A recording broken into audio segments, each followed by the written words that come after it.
My mother didn't even flinch when she said it, like she was asking me to pass the salt. Honey, she murmured over the roast chicken, voice soft and practiced, we need to talk about the future of this family. I remember the way my fork hovered midair, the way the chandelier light hit the polished table and made everything look too clean, too normal, for what was coming. My father sat beside her, posture straight, eyes calm. My older sister was in the corner of the room, shoulders caved inward, staring at the carpet like the pattern might save her. And then I saw him. My sister's ex-fiancé sat at our table in a crisp button-down, wearing a smug, easy smile, like he belonged there, like he hadn't destroyed my sister 8 months ago by sleeping with her college roommate for over a year, like he hadn't ended their wedding and turned her into a person who woke up shaking and went to therapy just to survive the day. He looked at me as if I were the substitute they'd ordered. My father began speaking the way he does at work, clinical, structured, as if emotions were an unnecessary expense. He laid out implications, margins, supplier agreements, discount pricing. The kind of language that can make anything sound reasonable if you say it slowly enough. Then my mother's hand floated toward the man at our table. He's willing to give you a chance, she said, smiling like she was presenting me with a gift. A chance. My stomach dropped so hard I swear I felt it hit my spine. You want me, I said carefully, tasting the words like poison, to marry my sister's cheating ex? To save your business deal? My father didn't blink. People make mistakes. What matters is the business. The business. That's when the ex finally spoke, voice smooth and arrogant, leaning back in his chair like a king, deciding my fate. I've always thought you were the smarter one anyway. I looked at my parents, my own parents, and realized something terrifying. They weren't asking. They were negotiating, and I was the product. Absolutely not, I said, and my voice came out steadier than my hands. My mother's smile hardened. Excuse me? No, I repeated, rising from the table. I'm not marrying anyone to protect your profit margins. 3 weeks later, they brought a lawyer to make sure I understood what no would cost me. They forgot one thing. For 10 years, I held their books, and I knew exactly what they'd been hiding. I had spent my entire life learning how to be the easy daughter. The reliable one, the quiet one, the one who didn't cause problems and didn't need rescuing. Straight A's came first, then scholarships, then a business degree I earned while working part-time at my parents' construction supply company. I started there when I was 16. Summers at first, then weekends, then full-time every break, filing invoices, answering phones, learning the rhythm of inventory orders and contractor schedules before I was old enough to legally drink. My parents liked to tell people I was naturally responsible. The truth was simpler. I learned early that approval was conditional. My older sister was the opposite of me in every visible way, loud where I was quiet, reckless where I was cautious. She dropped out of college halfway through, bounced between apartments, parties, and relationships, and somehow always landed back on her feet. My parents called her free-spirited. They called me dependable. When she got engaged 3 years ago, the celebration felt strategic. Her fiancé wasn't just a man she loved. He was the son of my parents' largest supplier, the family that manufactured nearly 40% of our inventory and sold it to us at a steep discount. Overnight, the engagement became a talking point at industry dinners, a beautiful alignment, a long-term partnership. I noticed how my parents' smiles stretched wider when business associates were around, how the wedding plans were discussed in the same breath as logistics and projections. But I told myself it wasn't my place to judge. Love and business can coexist, I thought. Families are complicated. Then everything fell apart. 8 months ago, my sister discovered her fiancé had been sleeping with her college roommate, consistently, deliberately, for over a year. Not a one-time mistake. A parallel relationship. She called off the wedding, locked herself in her room for days, and eventually moved back in with my parents carrying nothing but a suitcase and a face that looked permanently bruised by grief. For all her flaws, her pain was real. She started therapy. She cried at night. She barely spoke at dinner. And for the first time, I saw something crack in her that even my parents couldn't smooth over with excuses. That should have been the end of it. But our family didn't operate on emotional timelines. We operated on leverage. The supplier agreement, I later learned, was never just about pricing. It was about loyalty. The engagement was the glue. When my sister ended it, the other family didn't just feel insulted, they felt exposed. Within weeks, they began threatening to revoke discounts, delay shipments, and reassign priority to other clients. My parents panicked. Profit margins tightened, projections shifted. The business they'd built, and quietly protected through methods I would come to understand far too well, suddenly looked fragile. That's when they started looking at me differently. I was 26, unmarried, employed by the company, familiar, convenient. I didn't notice the shift at first. The comments came disguised as concern. "You're not seeing anyone seriously, right? You've always been so mature. You understand sacrifice better than your sister ever did." I thought they were trying to rebuild the family. I didn't realize they were repositioning me. I believed, naively, that being the good daughter meant I was safe, that loyalty was a shield, that if I kept my head down and worked hard, my parents would protect me the way I had protected them for years. I didn't yet understand the rule that governs families like mine. You're only valued for as long as you're useful. And when usefulness ends, affection evaporates. The Sunday dinner invitation came 3 weeks later, and everything I thought I knew about my family shattered at that table. After that Sunday dinner, nothing exploded right away. That was the most unsettling part. Life continued, on the surface. I went to work, answered emails, balanced ledgers, approved purchase orders. My parents spoke to me with the same pleasant efficiency they used with clients. My mother still sent me grocery discounts and asked if I was eating enough. My father still discussed quarterly goals like nothing had happened. But something had shifted beneath every conversation, like a fault line waiting to crack. The pressure began quietly. My mother called first, casual, almost cheerful. "I've been thinking about what we discussed," she said, as if we debated vacation plans instead of my future. "You don't have to rush, but 6 months is reasonable." "I already said no," I replied, my fingers tightening around my phone. She sighed. "You're reacting emotionally." Then came the texts. "He's really matured since the breakup. People deserve second chances. Your sister is healing. This could help everyone move forward." The audacity of it made my chest ache. They spoke as if my sister's pain was a bargaining chip, something to be repurposed once it stopped being useful in its original form. At work, the tone changed next. My father stopped copying me on certain emails. Meetings I'd always attended suddenly slipped his mind. When I asked questions, his answers shortened, clipped, like I was testing his patience. One afternoon, as I was reconciling accounts, he paused at my desk. "You know," he said carefully, "loyalty matters in this company. We reward people who put the family first." It wasn't a threat. Not yet. My sister avoided me entirely. She moved through the house like a ghost whenever I visited. Eyes down, shoulders hunched, conversations cut short. Once I tried to meet her gaze. "Did you know about this?" I asked quietly. She swallowed. "They're just trying to fix things." "By offering me to your ex?" Her jaw tightened. "It's not like that."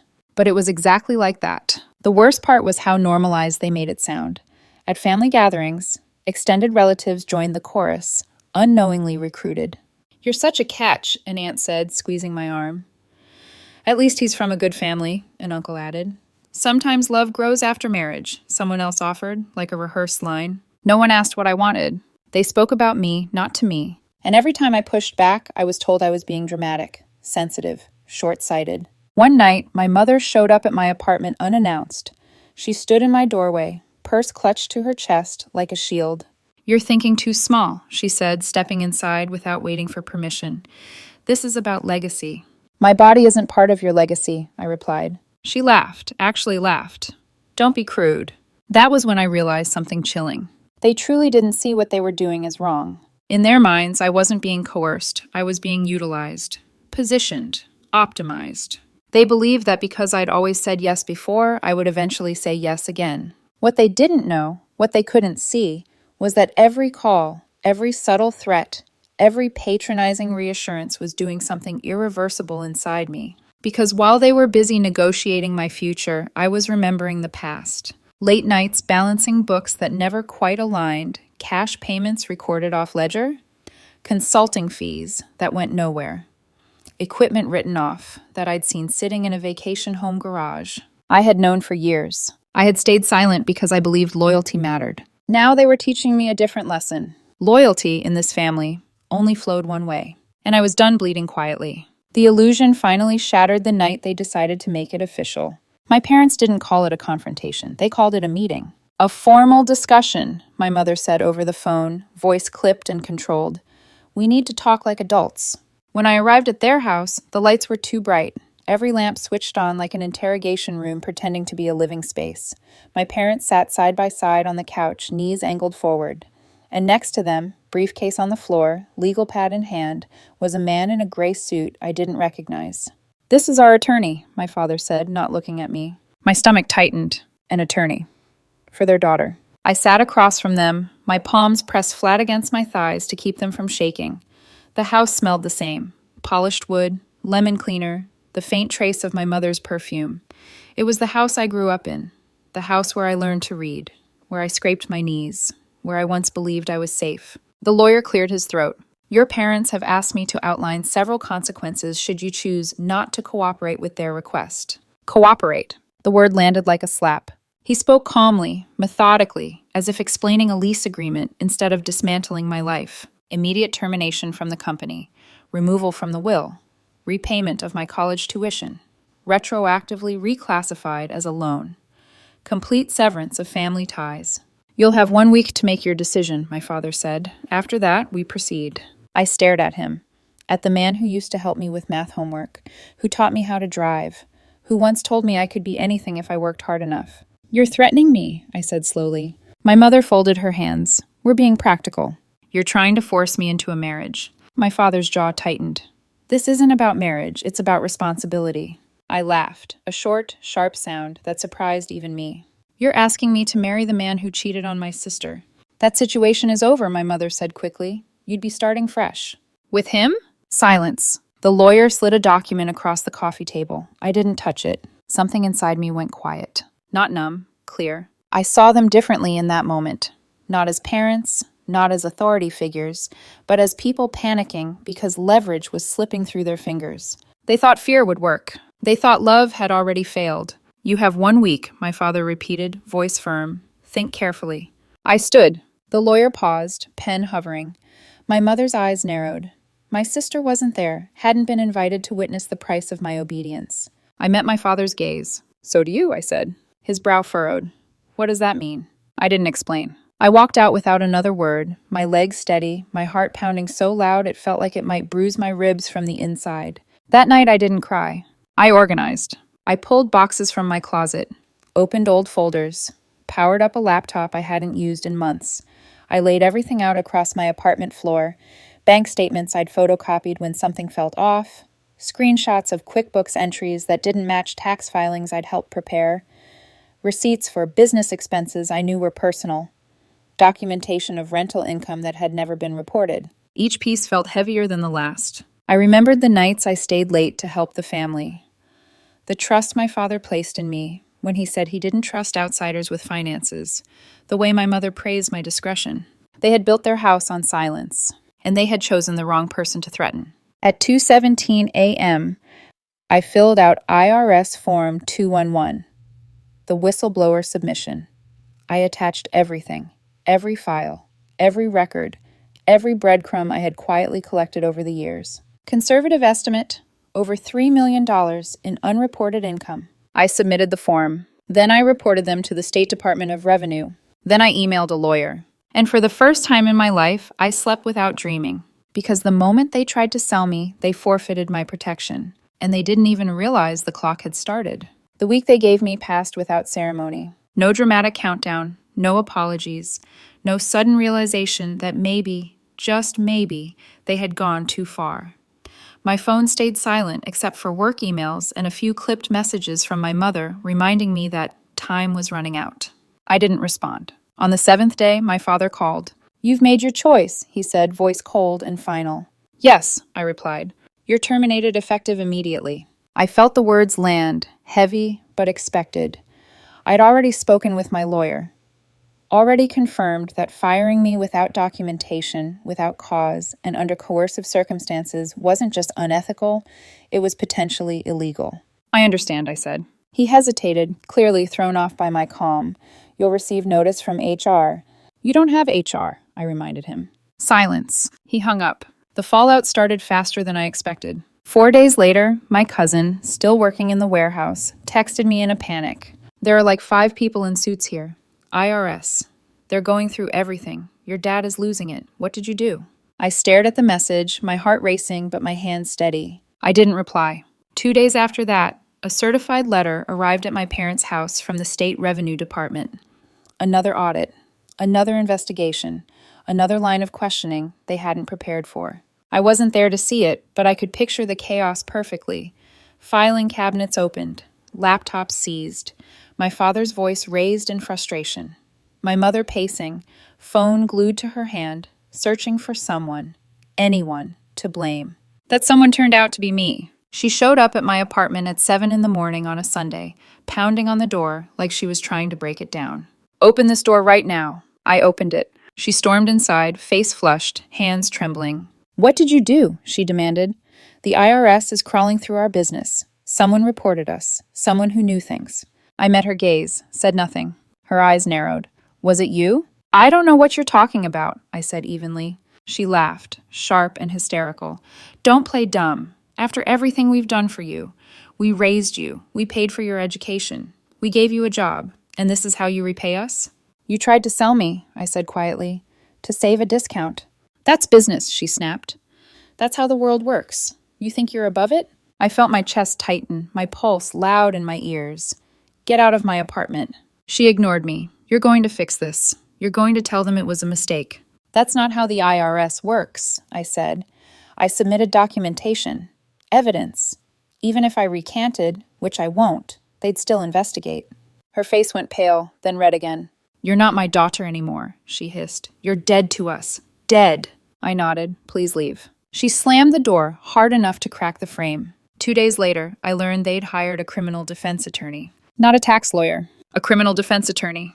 That was the moment the gravity of it all fully settled in. My father called that night, voice softer than it had been in weeks. Sweetheart, he said, your mother is emotional. We need to talk as a family. There's nothing to talk about. There has to be a way to fix this. You know the numbers. You know the systems. You can help explain things. Are you asking me to lie to federal investigators? Silence. I'm asking you to remember who put food on your table, he said finally. Who made you who you are? The person you made me, I replied, my voice steady, is someone who can't be bought. He hung up. That night, my sister finally reached out. You're destroying our family, she texted. Mom hasn't slept in days. Dad is falling apart. I stared at the screen, my heart aching in a way I hadn't expected. They tried to sell me to your cheating ex, I typed back. They threatened my job, my future, my place in this family. What exactly did I misunderstand? Her reply came minutes later. It wasn't like that. You're exaggerating.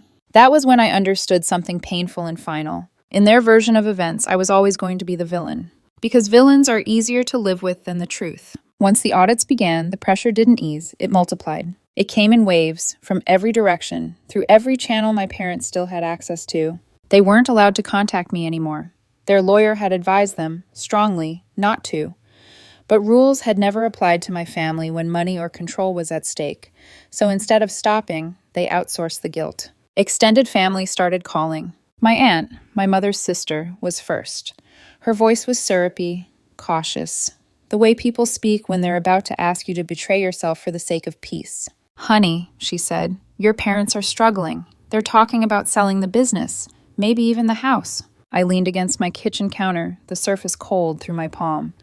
They committed tax fraud for over a decade. She inhaled sharply. But they're your parents.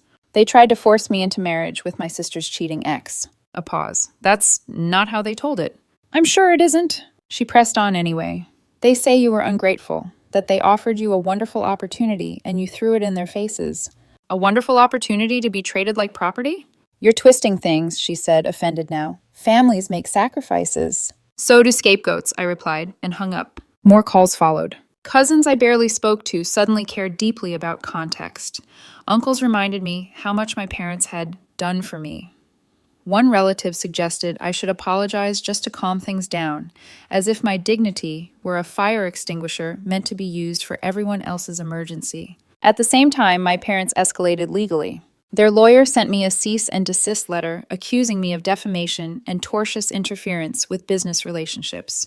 The implication was clear: retract my statements to the IRS or face consequences. My lawyer's response was short, sharp, and devastating. Everything I reported was true.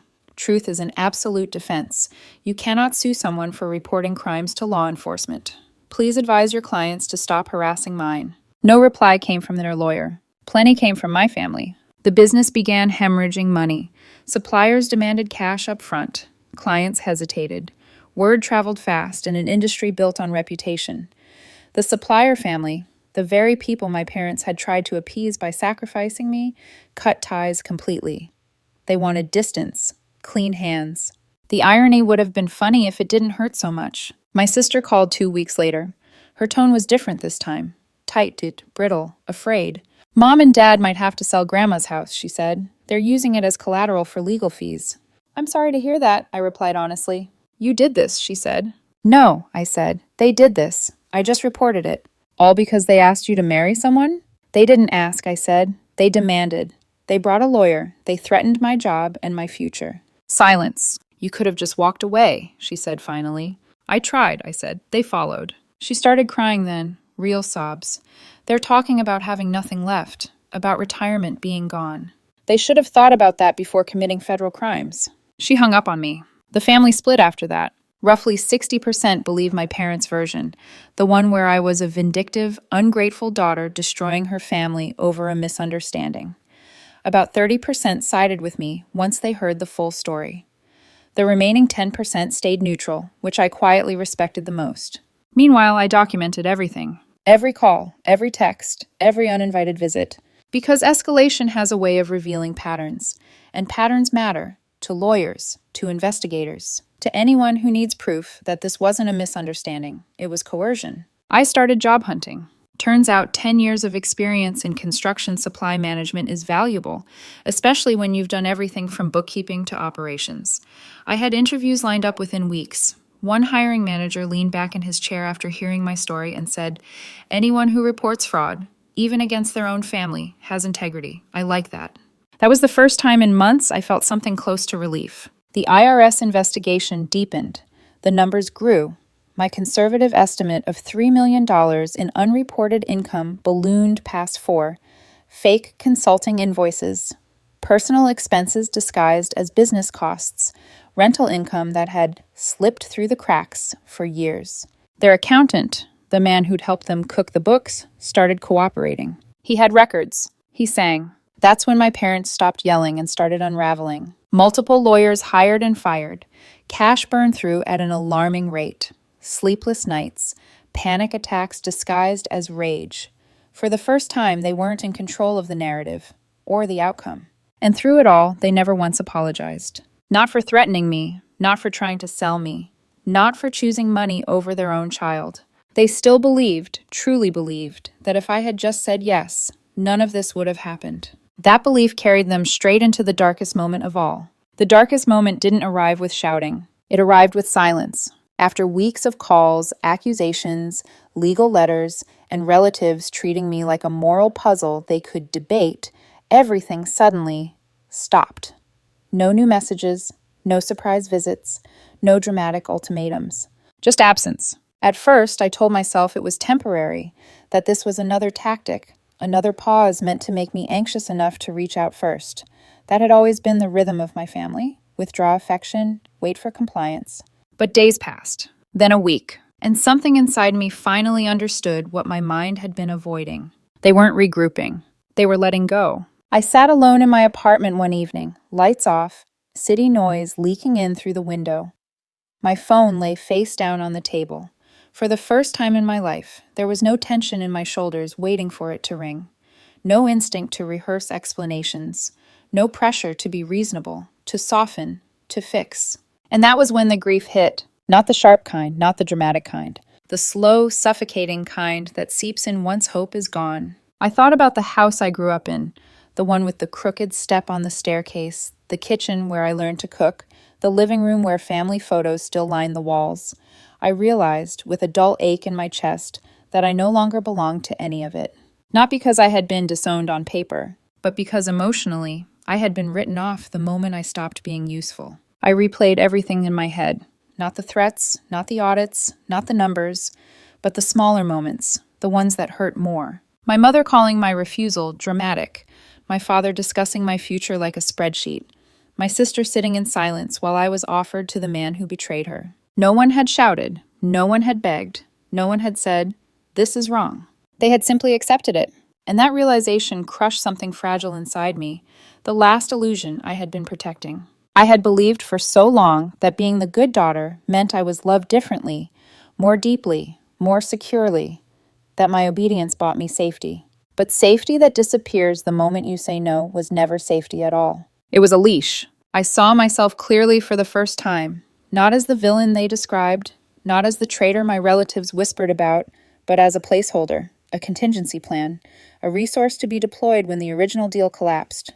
That was the truth I couldn't unsee. I didn't cry loudly. I didn't collapse. I didn't spiral. I sat very still. And in that stillness, something important happened. I stopped waiting for them to understand. I stopped hoping for an apology that would never come. I stopped imagining a version of my parents who would suddenly choose me over money, reputation, or control. That version of them did not exist. I had been loving a fantasy. The sadness that followed was deep, but clean. It didn't carry confusion anymore. There was no bargaining left. No, what if I had explained better? No, maybe if I had been calmer. No, maybe if I had just walked away quietly. Because walking away had never been enough for them. They hadn't wanted distance. They had wanted obedience. And when they couldn't have it, they were willing to erase me. That night, I finally understood the cost of staying silent all those years. It wasn't just the stress. It wasn't just the responsibility. It was the slow erosion of my right to choose myself. I had been trained to believe that loyalty meant endurance, that love meant sacrifice.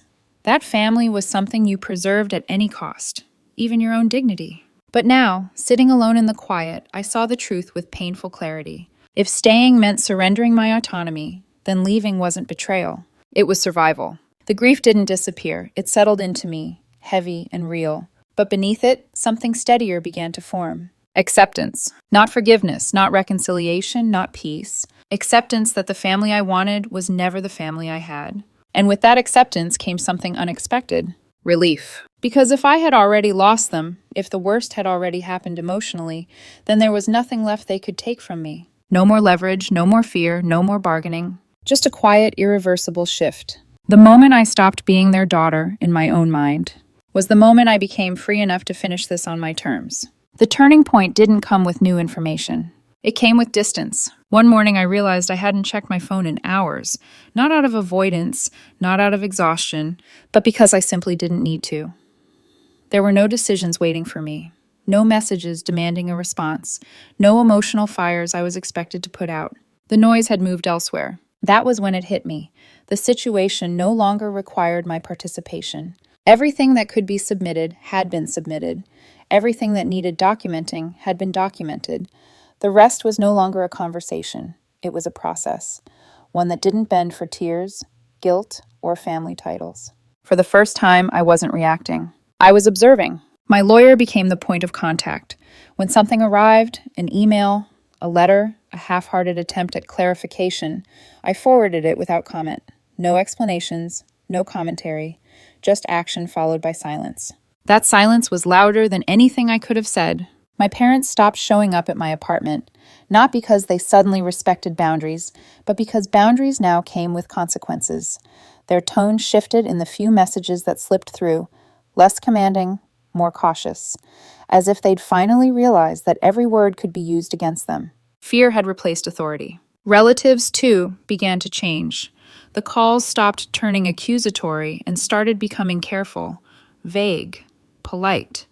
People no longer told me what I should do.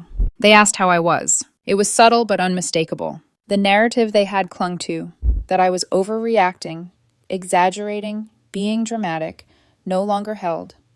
Not because I argued harder, but because I stopped arguing at all. I focused on my life. I went to interviews without rehearsing explanations in my head. I negotiated compensation without worrying about how success might provoke resentment. I signed paperwork that had nothing to do with family approval or legacy. When I accepted my new job, the relief surprised me with its quietness. No rush, no adrenaline, just the steady sense of standing on ground that didn't shift beneath my feet. I started sleeping through the night. I stopped bracing myself when my phone buzzed. And somewhere in that calm, I noticed something else had changed. I no longer felt the urge to prove anything. Not my integrity, not my pain, not my loyalty. For years, I had been trained to believe that if I just explained myself well enough, eventually they would understand. That clarity would lead to compassion. But clarity had never been the issue. Control was. And now, control had slipped from their hands entirely. One evening, while sorting through old boxes, I found a folder from my early 20s, performance reviews, notes I'd taken from my father, reminders scribbled in the margins to double check or fix later. Evidence of how much responsibility I'd quietly carried. I didn't feel proud. I felt finished. I threw the folder away. That small act felt more symbolic than anything else I'd done, not because it erased the past, but because it confirmed I wasn't carrying it forward. The turning point wasn't when I spoke up. It was when I stopped centering my life around people who only valued me when I was compliant. Whatever happened next, whatever consequences unfolded, were no longer something I needed to manage emotionally. I had already paid the price of walking away. Everything after that was just outcome. I looked around my apartment, still modest, still temporary, and felt something close to peace. Not happiness, not victory. Ownership. My choices, my boundaries, my future. I hadn't won against my family. I had stepped out of a system designed to consume me. And once I did, it became painfully obvious how little power they'd ever truly had, outside of the fear I'd been taught to carry. That fear was gone now. What remained was something steadier, autonomy. And nothing, not guilt, not history, not blood, was worth giving that back. The consequences didn't arrive all at once. They came in pieces, measured, procedural, unavoidable. I learned about most of it secondhand. From a cousin who still worked in the warehouse, from a relative who called and then regretted it halfway through the conversation, from quiet pauses where there used to be certainty. The first thing to go was stability. Clients hesitated. Long-time relationships stalled. Vendors tightened terms. Nothing dramatic. Just enough friction to remind everyone that trust, once questioned, never fully resets. The business began operating in survival mode, reacting instead of planning, patching instead of building. My parents stopped projecting confidence. The bravado that once filled rooms drained away, replaced by fatigue and defensiveness. They were no longer the people with answers. They were the people asking for extensions. Then came the selling. Not the company at first. Smaller things. Equipment. Vehicles. Assets that had once been treated like permanent fixtures of success. Each sale framed as temporary, strategic, necessary. It wasn't. It was erosion. The house followed. The one I grew up in. The one with the tree in the front yard that marked every season of my childhood. The one that had always felt immovable, like proof that no matter how chaotic things got, there was something solid underneath it all. They listed it quietly. No goodbye dinner, no final photos, just paperwork and logistics. Relatives whispered about it like a shameful secret. Some blamed me openly now, without pretense. If you hadn't reported them, I stopped letting them finish the sentence. The business went next. Not in one clean transaction, not to a competitor who would preserve its legacy. It was dismantled. Inventory sold off. Contracts transferred or dissolved. The name, once spoken with pride, became irrelevant. The supplier deal that had started all of this collapsed completely. The other family wanted nothing to do with the mess. Distance became their strategy. The irony didn't escape me. My parents had been willing to destroy their daughter to preserve that relationship. It hadn't survived anyway. My sister's ex got engaged 3 months later, to someone else. A clean slate, a fresh image. No consequences that followed him long enough to matter. That stung more than I expected. Not because I wanted him to suffer, but because it confirmed something ugly about how easily men like him move on, while women are asked to absorb the damage quietly. My sister called once more during that period. Not angry, not accusatory, just tired. They're renting now, she said, a condo. Mom had to sell her car. Dad's looking for work. I'm sorry, I said and meant it. You don't sound sorry enough. I exhaled slowly. I can be sad without taking responsibility. She didn't respond. That was the last real conversation we had. When the final assessments came down, I didn't celebrate. There was no satisfaction in watching my parents face numbers they couldn't talk their way out of. No relief in knowing the debt would reshape the rest of their lives. I felt something quieter, finality. They stopped reaching out entirely after that, not because they forgave me, not because they understood, because there was nothing left to say that could change anything. I ran into my sister's ex by accident one afternoon at a coffee shop. He recognized me instantly, that familiar smirk tugging at his mouth like he still believed he was untouchable. "Rough karma," he said, nodding toward me. "Your parents, I mean." I looked at him, the man my parents had tried to hand me to like a solution, and felt nothing. "You cheated on my sister," I said, "and you're lecturing me about karma." His smile faltered. "If you'd just said yes," he muttered, "none of this would have happened. Your family would still be together." I laughed, actually laughed. "They committed fraud for years," I said calmly. "I didn't make them do that. I didn't make them threaten their own daughter. You're just upset their plan failed." He had no answer. "Stay away from my family," I added. "All of us." I walked out without looking back. By then my life had already moved forward. New job, new routines, new sense of scale. I wasn't rich. I wasn't vindicated in the way movies promise, but I was no longer bracing for impact every time my phone buzzed.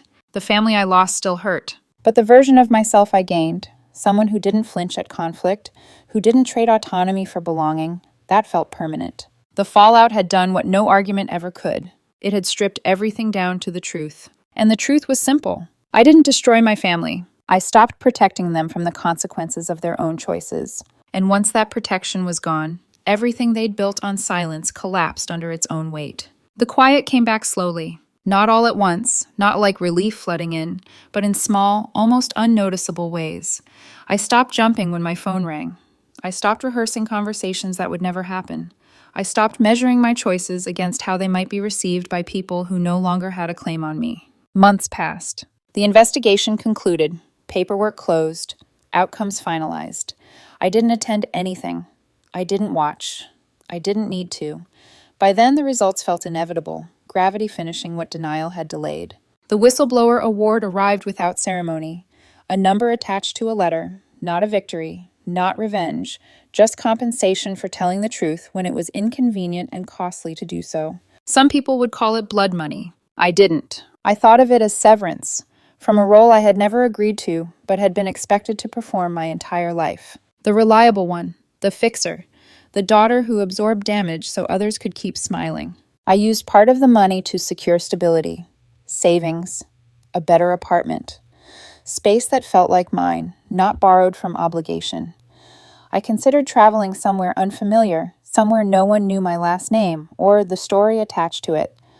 A place where I could exist without explanation. My parents never reached out again. My sister sent a few messages over time. Not apologies, not reconciliation, just echoes of guilt I chose not to answer. Distance, I learned, can be kinder than forced closeness built on resentment. The strangest part was realizing I wasn't angry anymore. Anger requires hope, that something could have been different. I no longer carried that illusion. What replaced it wasn't bitterness, but clarity. I understood now that being a good daughter in a broken system isn't virtue. It's captivity. Love that depends on compliance isn't love. Loyalty that demands self-erasure isn't loyalty.